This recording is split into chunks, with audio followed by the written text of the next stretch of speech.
if you wanna go to my Atlas clothing brand, it's not Atlas Skateboards, but it's the clothing brand. Use my promo code NazarAlian, you get 10% off.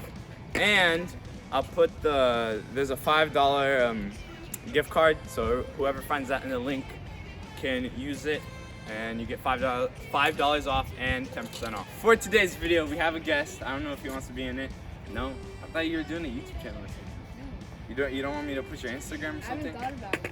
Oh yeah, I'll put his Instagram right here. For today's video, I'm gonna tell you the 5 boards that you should not get, so you get the right board. So if you're like starting, if you're beginner, you're just getting a new board, or you're thinking about these other boards, then this is a video for you. First board we're gonna start off with that you should not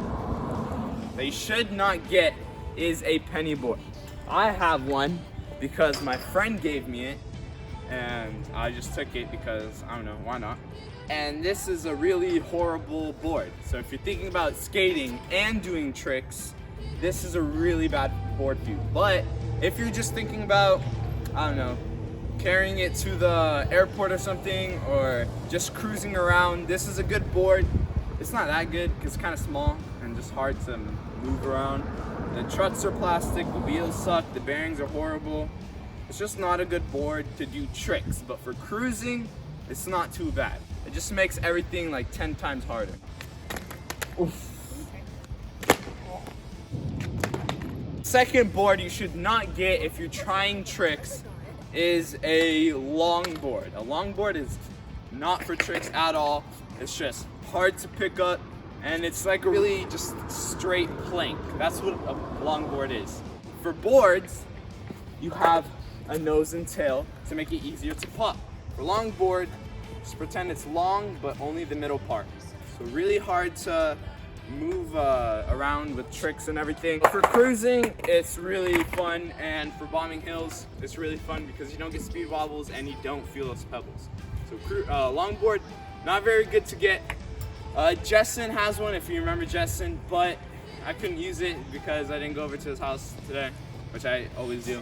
It's just really good for cruising, nothing else. The third board I do not want you to get if you are trying tricks is an electric board, or like electric longboard or electric skateboard, any of those types, because they're extremely heavy, because they have to have a battery big enough to last you for, like, I don't know, the whole day if you're cruising around.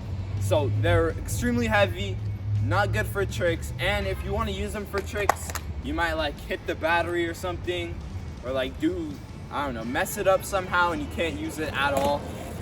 So electric boards are not good, but they're really good for just transportation. You don't have a car, you don't have a bike, you want to use BART or the bus or something, or the train, just use an electric longboard or a skateboard. It's really good for transportation. It can go up like pretty steep hills, and maybe my neighbor will give me one because he gave me this board actually.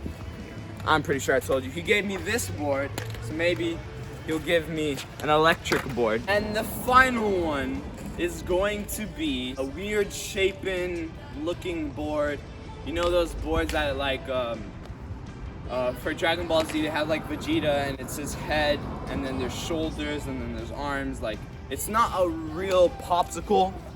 This is a popsicle board. It's like misshapen. His head's like pointy like this, and it's curved around. If you watch Braille Skateboarding, they have a bunch of weird misshapen boards, like they just have fun with but don't use. You don't want to have those. Those are just for looks. It's not going to help you progress in any way with skating. It's just for looks, basically. Final one is going to be Walmart or Target boards. We don't have a Walmart around here, so that's why I don't usually say Walmart. Most people say Walmart, but I have a Target here. And usually at Walmart, they're like 15 bucks. They're horrible. Should never get them. They just snap. Like, I was a beginner. I just got my first Target board, and I'm just learning how to ride and do ollies, and it snaps when I'm trying to do an ollie. It's not like a real ollie or something. It's just a really bad ollie, and it just snaps right away. Their wheels are not good. Their wheels are bad. The bearings suck. You can't even move. Like with these penny boards, bearings are totally terrible, and the trucks are not real. They're not real metal. They like bend all weird and stuff like that. They're horrible boards. Never get them. Doesn't matter how cheap they are. Doesn't matter if it's like Target. It's a good brand. Everybody knows Target. Doesn't matter. You have to get real boards, professional boards. I know professional sounds like I'm not a professional skater. Why should I get professional boards? Professional boards will not break as fast. They will break. It might take you a year. It might take you 3 years. It might take you a few months. But it will last longer than a day. And the trucks and bearings will last a lot of years. But the wheels wear down, but after what, like 2 years, maybe even less. Support your local. So our local is probably Atlas. Yeah, Atlas. It's not in San Bruno, it's in San Mateo, but it's the closest one. We don't have a skate park or a skate shop. Like, what the hell is that? We have Zoomies, but that's like all clothing and stuff like that. That's it for today's video. Hope you enjoyed. We're just gonna get some tricks on the penny board and tricks on professional boards, and you can see how they're different. I'll be out the way. All right. Oh my God.